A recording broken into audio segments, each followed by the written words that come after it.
नरेंद्र मोदी ने video conferencing के जरिए 120 देशों के वर्चुअल गुटनिरपेक्ष शिखर सम्मेलन को संबोधित किया और उन्होंने इस बात पर जोर दिया कि कोरोना महामारी ने मौजूदा अंतर्राष्ट्रीय व्यवस्था की खामियों को उजागर किया है और ऐसे में नई और अधिक संतुलित व्यवस्था की जरूरत है। उन्होंने कहा कि कोविड-19 ने हमें मौजूदा अंतर्राष्ट्रीय सिस्टम की सीमाओं को भी दिखा दिया है और इसके बाद की दुनिया में हमें निष्पक्षता, समानता और मानवता के आधार पर वैश्वीकरण के एक नए ढांचे की जरूरत होगी। पीएम मोदी ने साफ किया कि हमें ऐसे अंतर्राष्ट्रीय संस्थानों की आवश्यकता है जो आज की दुनिया के अधिक प्रतिनिधि जिसमें शामिल हों। केवल आर्थिक विकास पर ध्यान केंद्रित करने की बजाय हमें मानव कल्याण को बढ़ावा देने की जरूरत है। तो समझेंगे इस नैम के भाषण के महत्व को, इसके अलग अलग एस्पेक्ट को और अंतर्राष्ट्रीय पटल पर इसके इम्पैक्ट को। हमारे साथ तीन खास मेहमान हैं। पूर्व राजदूत अशोक सज्जनहार जी हमारे साथ हैं। सर, बहुत बहुत स्वागत है आपका। धन्यवाद। प्रोफेसर हर्ष वी पंत हमारे साथ हैं ORF से। हर्ष, स्वागत है। और केवी प्रसाद हमारे साथ हैं, senior associate editor the Tribune से। केवी सर, बहुत बहुत स्वागत है आपका। धन्यवाद। शुरुआत अशोक सर, जिस तरीके से कोविड ने दिखाया दुनिया को, और वाकई ये कहना गलत नहीं है जैसा कि पीएम ने कहा कि जो भी हमारे पास फोरम थे अंतर्राष्ट्रीय पटल पर, उनकी अपनी सीमाएं, उनकी खामियां साफ तौर पर दिख रही हैं। जी बिल्कुल, मैं बिल्कुल इससे सहमत हूं, क्योंकि अगर हम देखें दो बड़ी अंतर्राष्ट्रीय संस्थाएं देखें, एक तो है यूनाइटेड नेशन, संयुक्त राष्ट्र संघ। उसकी जो गठन हुआ था वो हुआ था द्वितीय विश्व युद्ध के बाद, और उसमें ऐसा एक सिस्टम वो बना लिया गया था जिसको रिप्रेजेंट किया, जो विक्टर्स थे सेकेंड वर्ल्ड वॉर के, उनको रिप्रेजेंट किया गया। जैसे आप देखिए परमानेंट मेंबर्स हैं सिक्योरिटी काउंसिल के, जैसे आप देखिए उनके पास वीटो है। परंतु आज जब अगर हम देखते हैं, जो इस साल 75वीं वर्षगांठ मनाने जा रहा है संयुक्त राष्ट्र संघ, परंतु जो उसका ढांचा है, ढर्रा है, वो बिल्कुल वही है जो कि 75 साल पहले था। तो ऑब्वियसली अब बहुत सारे दुनिया में बदलाव हो गया है, तब्दीलियां हुई हैं। भारत इतना उभर कर आया है, जापान बनकर ऊपर उभर कर आया है। जापान जो कि हार गया था द्वितीय विश्व युद्ध में, तो वो उभर कर आया है। जर्मनी भी जो हार गया था, ब्राजील, साउथ अफ्रीका, ऐसे काफी देश हैं जो उभर कर आए हैं, परंतु उनकी जो आवाज है अंतर्राष्ट्रीय संगठनों में वो इतनी ठीक नहीं सुनाई देती है, क्योंकि जो सिस्टम्स बने हुए हैं वो सेकेंड वर्ल्ड वॉर के बाद के बने हुए हैं। दूसरा, अगर हम देखें जो नैम का क्या था, नैम को भी द्वितीय महायुद्ध के बाद ही हम इसका गठन किया गया, क्योंकि जो पूरी दुनिया थी वो दो गुटों में बट गई थी। एक के लीडर अमेरिका और दूसरे के सोवियत संघ। अब हम देखते हैं जो बिल्कुल ही वो वैसी सिस्टम बिल्कुल भी नहीं है। 1991 में तो ये सोवियत संघ का तो विघटन हो गया, उसका तो डिसइंटीग्रेशन हो गया है। तो इसीलिए दो गुट तो बने ही नहीं हुए हैं। उसके बाद 1990 से लेकर 2001 तक जिसे कहा जाता है यूनिपोलर वर्ल्ड था, परंतु 2001 के बाद जब हमने देखा 9/11 अटैक हुए वर्ल्ड ट्रेड सेंटर पर, पेंटागन पर, उसके बाद वो वाला भी यूनिपोलर वर्ल्ड भी चला गया है। और 2008 का जो हम देखते हैं इकोनॉमिक क्राइसिस, तो उससे तो ये भी अमेरिका की जो इतनी साख थी उसमें भी कमी आ गई है। अगर हम आज का विश्व देखें कविंद्र जी, तो हमें ये देखने को मिलेगा जो आज मल्टीपोलर वर्ल्ड बन गया है। ना तो बाइपोलर है, ना यूनिपोलर है, मल्टीपोलर है। तो इसीलिए जो भी है, चाहे नैम हो या यूनाइटेड नेशंस हो, उनको आज की रियलिटीज को एड्रेस करना होगा, और इसमें जो देश उभर कर आए हैं जैसे भारत है, जापान है, जर्मनी है, इनको अपनी जगह और अपनी आवाज उनको देनी पड़ेगी। ओके केवी सर, जिस तरीके से हमने कोविड को देखा है और जो दौर इस वक्त दुनिया देख रही है, ऐसे में जो भी अंतर्राष्ट्रीय बड़ी संस्थाएं हैं उनका रोल किस तरीके का होना चाहिए था और कितना सीमित या एक पक्षी नजर आया है अब तक?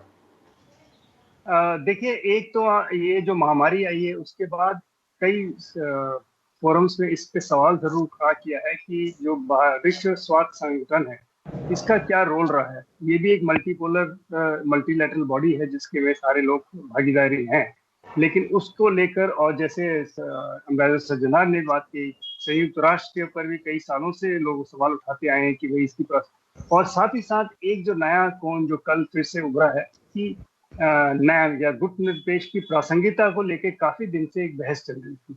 क्या प्रासंगिक है कि नहीं, और मेरे ख्याल से हमारे अपने ही विदेश मंत्रालय या विदेश के जो सलाहकार हैं, जो उनकी अपनी भी इसमें राय बटी हुई थी। तो इस वक्त मेरे ख्याल से पूरा विश्व एक नए विकल्प की तलाश रहा है कि कौन सा ऐसा हम आधार बना सके जिससे कि सबके लिए, जैसे प्रधानमंत्री जी ने बात कही है कि मानव कल्याण सर्वोपरि है, सबको सुरक्षित रहना है और आगे बढ़ना है। और इस वक्त आर्थिक व्यवस्था आज से 6 महीने बाद क्या होगी, इस वक्त कोई भी इसकी कल्पना नहीं कर पा रहे हैं।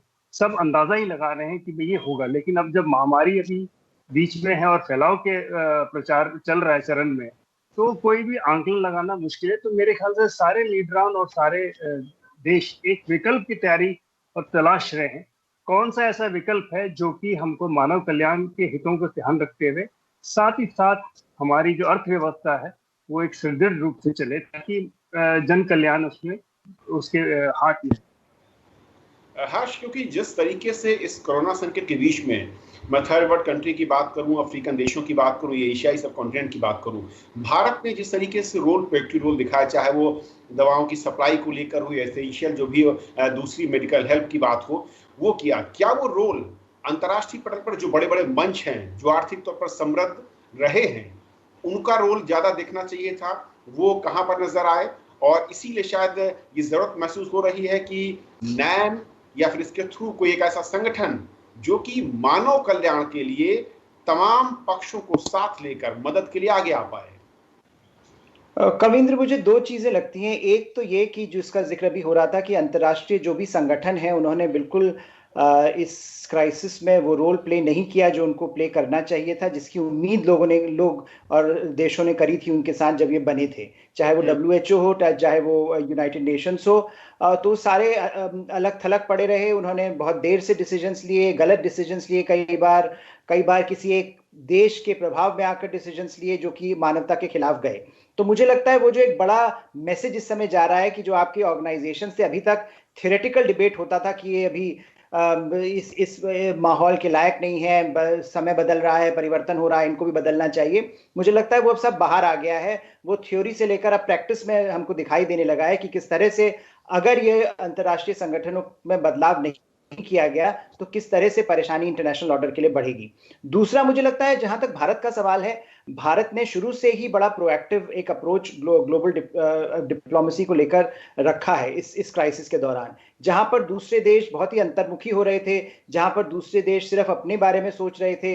भारत ने शुरू से एक रीजनल, एक ग्लोबल कोऑर्डिनेशन की बात करी, चाहे वो सार्क के मेथड से हो, चाहे प्रधानमंत्री ने G20 का जो समिट, वर्चुअल समिट की बात करी थी उससे हो, और चाहे नैम से हो। मुझे लगता है नैम जो हम अभी एक रिवाइवल देख रहे हैं, रिवाइवल कहना गलत है, लेकिन कहीं पर प्रधानमंत्री एक प्लेटफॉर्म की तरह इसको यूज कर रहे हैं जहां पर वो भारत की लीडरशिप को प्रोजेक्ट कर रहे हैं। वो कोई पुराना सेंटिमेंटलिज्म इससे अटैच नहीं है। अब वो एक बड़ा प्रैग्मेटिक है कि आपको एक नैम के देशों को ये बताना है कि लीडरशिप कहां से आ रही है और भारत उसमें क्या कंट्रीब्यूट कर सकता है, क्योंकि ग्लोबल जो एक वैक्यूम है लीडरशिप का वो बहुत स्ट्रांग है। वहां पर आपको कहीं पर कोई ऐसा देश नहीं लग रहा है जो कि लीडरशिप के लिए खड़ा है। अमेरिका को देखिए, वहां पर बड़ा क्राइसिस है, ट्रंप एडमिनिस्ट्रेशन संभाल नहीं पा रहा है। चीन को देखिए, उस पर सवाल खड़े हुए हैं। तो कहीं पर आपको एक ऐसा ऑल्टरनेटिव चाहिए जो बताए दुनिया को कि जो विघटनकारी जो शक्तियां हैं उनको हमको अलग थलग करके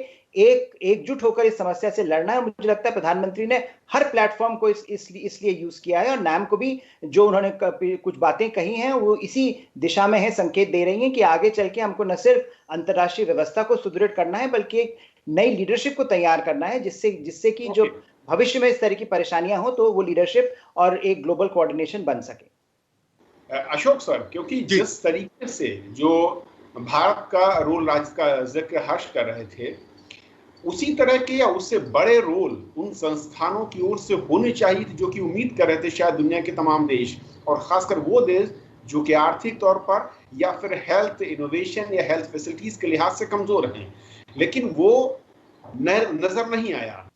तो क्या एक तरीके से नए संगठन की जरूरत इस महामारी के बीच में ही हमें ज्यादा महसूस होती नजर आ रही है, और उसके बाद उसका एक बड़ा रूप हमें जरूर ढूंढना चाहिए देशों को मिलकर?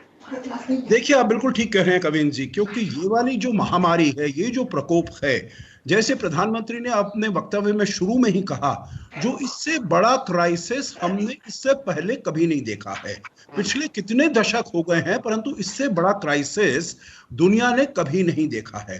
परंतु उस क्राइसिस से डील करने के लिए देखिए दो चीजें हैं। एक तो जो अंतर्राष्ट्रीय संस्थाएं हैं उन्होंने क्या काम किया, दूसरा जो दुनिया के बड़े देश हैं। आप देखिए पहले पिछले 2 दशक में, 3-4 दशकों में जब भी कोई क्राइसिस आए हैं दुनिया में, तो अमेरिका ने हमेशा लीडरशिप रोल इसमें अदा किया है। चाहे आप 2008 का देखिए, जो इकोनॉमिक क्राइसिस था, इंटरनेशनल फाइनेंशियल क्राइसिस था, 2001 में जब आतंकवाद का क्राइसिस था, उसके बाद चाहे वो जीका हो, एबोला हो, जितने भी पैंडेमिक्स भी रहे हैं, अमेरिका हमेशा लीडरशिप के रोल में रहा है। इस बारी अमेरिका की लीडरशिप एकदम एब्सेंट रही है और उसमें प्रयास कर रहा है चीन उसमें कूदने की, उसमें जितना भी उसको फायदा हो सकता है वो अपने आप लेने के लिए, परंतु उसके लिए भी बहुत मुश्किल है क्योंकि बहुत ज्यादा डिस्ट्रस्ट हो गया है। जैसे चीन ने अपने आप अपना बर्ताव किया, बिहेवियर किया, जब ये कोरोना वायरस शुरुआत में निकला नवंबर 2019 में, और उसके बाद से उसका जो बर्ताव था, बिहेवियर था, उसने उसको छुपाने का प्रयास किया और जो उसके बारे में कह रहे थे उसके अपने देश में उनका मुंह बंद करने के लिए, उनको ओप्रेस करने के लिए। तो जो चीन के विरुद्ध डिस्ट्रस्ट है वो भी बहुत ज्यादा है। तो कोई लीडरशिप वहां पर नहीं है। अंतर्राष्ट्रीय संस्थाएं अगर हम देखें तो देखिए यूएन सिक्योरिटी काउंसिल मार्च में, जबकि ये महामारी सबसे अपने उच्चतम स्तर पर थी पूरी दुनिया में, तब उसकी मीटिंग ही नहीं हो पाई क्योंकि चीन उसका उस महीने यूएन सिक्योरिटी काउंसिल का वो चेयरमैन था और उसने कहा जो ये कोई भी अंतर्राष्ट्रीय वैश्विक शांति और सिक्योरिटी की बात नहीं है, कोई पीस सिक्योरिटी की बात नहीं है, तो इसमें मीटिंग ही नहीं होनी चाहिए। मीटिंग नहीं हुई मार्च के पूरे महीने में। फिर जब नई चेयरमैनशिप आई अप्रैल में, तो 9 अप्रैल को ये मीटिंग हुई, परंतु उसका भी कोई फायदा नहीं हो पाया क्योंकि चीन और अमेरिका दोनों ही ये लड़ते रहे जो ये कहां से उपज, वुहान वायरस की उपज कहां से हुई। उसके बाद आप और देखिए G20 में भी, जैसे हर्ष ने कहा, प्रधानमंत्री मोदी ने इसको आगे लेकर गए, परंतु वहां भी कोई नतीजा खास नहीं निकला। उसके बाद आप G7 में देखिए, वहां भी कोई नतीजा खास नहीं निकला। तो देखिए पूरी दुनिया एक किसी नेतृत्व का की प्रतीक्षा कर रही है जो ना अभी अमेरिका दे सकता है, ना अभी चीन दे सकता है।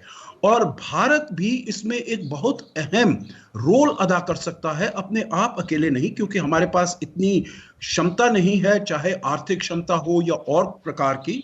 परंतु हम, जैसे मैंने शुरुआत में कहा, भारत और मिडिल पावर्स के साथ मिलकर, चाहे वो जापान हो, चाहे वो जर्मनी हो, फ्रांस हो, ऑस्ट्रेलिया हो, साउथ अफ्रीका हो, ब्राजील हो, ये सब देश मिलकर एक नेतृत्व दे सकते हैं पूरी दुनिया को, जिसमें कि अमेरिका और चीन को भी साथ में लेकर चला जाए। परंतु ये नहीं हो जो अमेरिका और चीन के बीच की जो लड़ाई है उससे पूरी दुनिया का जो रिस्पॉन्स है, चाहे कोविड-19 ये एक बहुत बड़ी महामारी है, परंतु ये आखिरी क्राइसिस नहीं है, आखिरी वायरस नहीं है, और भी आएंगे। तो कैसे दुनिया, सभी देश मिलकर एक नेतृत्व दे सकते हैं, उसमें भारत बहुत ही अहम रोल अदा कर सकता है। प्रसाद सर, एक और चीज जो कि जिस तरीके से इस महामारी के बीच में हमें लगता था कि उम्मीद थी कि तमाम देश जिससे जूझ रहे हैं या जिन्होंने इसका कोई विकल्प निकाला अलग अलग स्तरों पर, वो अगर एक साथ इंफॉर्मेशन को शेयर करते उन देशों के साथ जहां पर सुविधाएं नहीं थी तो बेहतर होता। और शायद इसीलिए जो पीएम ने का आह्वान किया कि कम से कम निर्गुण देशों के एक ऐसे मंच की जरूरत है जो कि अपने अनुभव, बेस्ट प्रैक्टिसेस, संसाधनों का प्रबंधन, ये सब कुछ शेयर करें अपने एक्सपीरियंसेस के जरिए, ताकि मानव कल्याण को हम बढ़ा पाएं और वो फोकस कर पाएं। जी, इस वक्त देखिए 2 चीजें जो उभर के आ रही है पूरे विश्व में। देखिए हर राष्ट्र अपने आप जूझ रहा है इस बीमारी के साथ, अपने तरीके से कोशिश कर रहा है इसका नियंत्रण करें और उसके फैलाव ना हो। साथ ही साथ अर्थव्यवस्था जो बिल्कुल पटरी पे उतर गई है उसको कैसे सुदृढ़ करें, उसको कैसे उभारें। ये, और भारत चूंकि इतना बड़ा हमारी जनसंख्या है, तो लोग हमारे, जाहिर सी बात है कि पूरे विश्व में भारत के ऊपर नजर भी है कि इतना बड़ा राष्ट्र जिसके इतने सारे लोग हैं, 130 करोड़ उनके लोग हैं, तो वे ये बीमारी के साथ कैसे निपट रही हैं, किस तरह से जो लॉकडाउन के परिणाम के ऊपर लोगों ने चर्चा की, अर्थव्यवस्था को लेकर जो माइग्रेंट जो लेबर के ऊपर भी काफी सारी चर्चाएं हो रही हैं कैसे अलग अलग। तो मेरे ख्याल से दो चीज जो पूरे विश्व में इस वक्त देखा जा रहा है कि कौन सा ऐसा मॉडल है जो सक्सेसफुल है, दो तरीके से, एक तो ये पैंडेमिक की रोक लगाने में और दूसरा अर्थव्यवस्था को धीमे धीमे शुरू करने में। तो ये हर एक का कोई ये वन साइज फिट्स ऑल तो नहीं चलेगा, हर राष्ट्र की अपनी मजबूरी है, हर जगह की। तो उस मजबूरियों के बीच में उस व्यवस्थाओं को ठीक रखते हुए कैसे हम आगे बढ़े, तो नेतृत्व प्रदान जो दिखाए जाएंगे कि कौन सा ऐसा मॉडल है जो रेप्लिकेट हो सकता है और जो संसाधन, जैसे एम्बेसडर सज्जनार कह रहे थे और पंत साहब भी बता रहे थे कि लिमिटेड रिसोर्सेज है सबके पास इस वक्त, क्योंकि अर्थव्यवस्था सबकी इस वक्त तरह से कहे तो चरमरा रही है। तो ऐसे में जो साधन सीमित है, तो ऐसा क्या कर सकते हैं कि भाई कम साधनों में हम सब मिलके आगे बढ़े। और शायद अगर सार्क का जो फंड था वो भी इसीलिए सक्रिय किया गया बहुत दिनों में। और मैं शायद इस बात से भी सहमत हूँ कि ये कोई आज नैम की प्रासंगिकता की जो बात कही थी कि ये नैम फिर से आ जाएगा, ऐसा कुछ नहीं है, क्योंकि इस वक्त सब कोई तलाश रहे कि नैम में खासकर ऐसे राष्ट्र है जो कि पहले आइडियोलॉजी से जुड़े रहे लेकिन आज अर्थव्यवस्था से भी देख रहे हैं। छोटे राष्ट्र है, बड़े राष्ट्र है, इकोनॉमी का स्केल है सबके पास, तो ये एक कॉमन मॉडल क्या उसमें से निकल सकता है। मेरे ख्याल से जैसे मैंने पहले भी कहा, सब लोग विकल्प की तलाश रहे हैं और ये रास्ता ढूंढने की तैयारी कर। हाँ जी, किसी भी फोरम के लिए कहा जाता है कि या तो आर्थिक तौर पर मजबूती हो या सामरिक तौर पर कुछ देशों का बैकअप हो, लेकिन जब हम इस तरह के एक नए मंच की बात कर रहे हैं, सोच रहे हैं, तो ये कितना मुश्किल या फिर कितना आसान लग रहा है, जहां पर मानव कल्याण, शेयरिंग उसका फीचर हो और आर्थिक और सामरिक चीजें उससे दूर हो। देखिए, अभी तो थोड़ा सा मुश्किल तो जरूर लग रहा है, लेकिन मुझे लगता है कि जो ये क्राइसिस है हमारे सामने, इसने काफी हमारे जो पुराने अजम्पशंस हैं उनको थोड़ा सा उथल पुथल जरूर किया है कि आपको अगर नया कुछ और संगठन बनाना है या नई दिशा इस दुनिया को देनी है, तो उसके लिए जो भी अवेलेबल रिसोर्सेज हैं देशों के पास, उसको मुझे लगता है यूज किया जाएगा। और जैसा प्रधानमंत्री ने कहा कि आपको जब एक ह्यूमैनिटेरियन या एक इक्विटेबल ग्लोबल ऑर्डर की तरफ अपनी फॉरेन पॉलिसी को मोड़ना है, क्योंकि ये जो कोविड-19 जैसा क्राइसिस है जो वर्ल्ड वॉर 2 के बाद सबसे बड़ा क्राइसिस दुनिया के सामने है, और ऐसा क्राइसिस है जो पहले एक नॉन ट्रेडिशनल सिक्योरिटी थ्रेट के रूप में देखा जाता था, आज एक ट्रेडिशनल सिक्योरिटी थ्रेट से भी बड़ा लग रहा है। तो कहीं पर उसकी जो हमारी प्रायोरिटीज है वो बदल रही हैं, तो उसको देखते हुए शायद जो सामरिक महत्ता है वो अपने आप बन जाएगी आने वाले समय में। लेकिन ये जरूर है कि इसके लिए लीडरशिप चाहिए आपको, और मुझे लगता है प्रधानमंत्री कहीं पर उस लीडरशिप की बात कर रहे हैं कि भारत के पास अपनी रिसोर्स कंस्ट्रेंट्स होते हुए भी भारत ने जो करने की कोशिश करी है वो भारत ही नहीं, भारत जैसे जो देश हैं उनको एक नई आवाज इस ग्लोबल ऑर्डर में मिलती है, जो इस बड़ा फ्रेगमेंटेशन हो रहा है जिसका हम जिक्र कर रहे थे अभी, जहां पर चीन अपनी राह चल रहा है, वेस्ट अपनी तकलीफों से परेशान है। तो कहीं पर वो देश जिनको अपनी आर्थिक मजबूती बढ़ानी है, जिनको अपना डेवलपमेंटल प्रोसेस आगे बढ़ाना है, उनके लिए क्या ऑप्शंस हैं। भारत जैसा देश अगर लीडरशिप लेता है तो मुझे लगता है वो ऑप्शंस बढ़ जाते हैं, और देश उसके साथ जुड़ने की अगर कोशिश करेंगे तो एक नया संगठन एक नई दिशा ले सकता है। अशोक सर, किस तरीके से देखते हैं जो भी मौजूदा, मैं कहूं कि इस वक्त दौर है, भारत का रोल या फिर भारत जैसे लाइक माइंडेड जो देश हैं उनका रोल यहाँ पर, और वो इस वक्त कैसे नजर आ रहा है? देखिए, भारत का रोल मेरे विचार से इसकी अहमियत बढ़ने वाली है, इसके जो महत्व है और बढ़ने वाला है, क्योंकि जैसे प्रधानमंत्री मोदी ने कहा, हमने इसको कोविड-19 से जूझने के लिए हमने इसको एक पीपल्स मूवमेंट बनाया है, जिसमें लोकतंत्र है, जिसमें डिसाइसिवनेस है और जिसमें डिसिप्लिन है, अनुशासन है। इसका हमने प्रयोग किया है, और हमारे पास जितने भी मुश्किलें हैं, 135 करोड़ हमारी जनसंख्या है, हमारी अपनी ज़रूरतें हैं, परंतु उसको मद्देनज़र रखते हुए भी हमने 123 देशों को मेडिसिन एक्सपोर्ट की हैं। हम फार्मेसी ऑफ द वर्ल्ड हैं, और इन 123 देशों में से 59 देश ऐसे हैं जो कि नैम मूवमेंट के हैं। तो मतलब अपने जो हमारे चैलेंजेस हैं, अपनी जो चुनौतियां हैं, उसको सामने रखते हुए हमने पूरी दुनिया में जो वसुधैव कुटुंबकम का हमने जो हमारी जो फिलॉसफी है उसके तहत हम आगे बढ़ रहे हैं। और उसके साथ साथ जो वैश्वीकरण की जिसके आपने बात की थी कविंद्र जी, जो वैश्वीकरण के फायदे हुए हैं परंतु नुकसान भी बहुत हुए हैं। और अब हमको वैश्वीकरण ऐसा करना पड़ेगा जिसका विद अ ह्यूमन फेस। आपको याद होगा जो जब G20 की मीटिंग थी 1.5 महीना पहले 26 मार्च को, उसमें भी प्रधानमंत्री ने कहा था जो हमें वैश्वीकरण की परिभाषा को बदलना होगा, इसको एक विद अ ह्यूमन फेस करना पड़ेगा। तो मेरे विचार से जो भारत का अभी तक नेतृत्व रहा है, जैसे वो अपना मुश्किलें जो अपने देश में आई हैं, इतनी बड़ी चुनौतियों के साथ साथ उसके साथ वो कैसे जूझ पाया है और पूरी दुनिया की वो कैसे सहायता करता रहा है और करता आगे भी करता रहेगा, तो इससे एक बहुत ही अच्छा रोल मॉडल उभर कर आ रहा है। और उस रोल मॉडल के साथ और भी जो देश हैं वो भी इसके साथ मिल जुड़ने वाले हैं।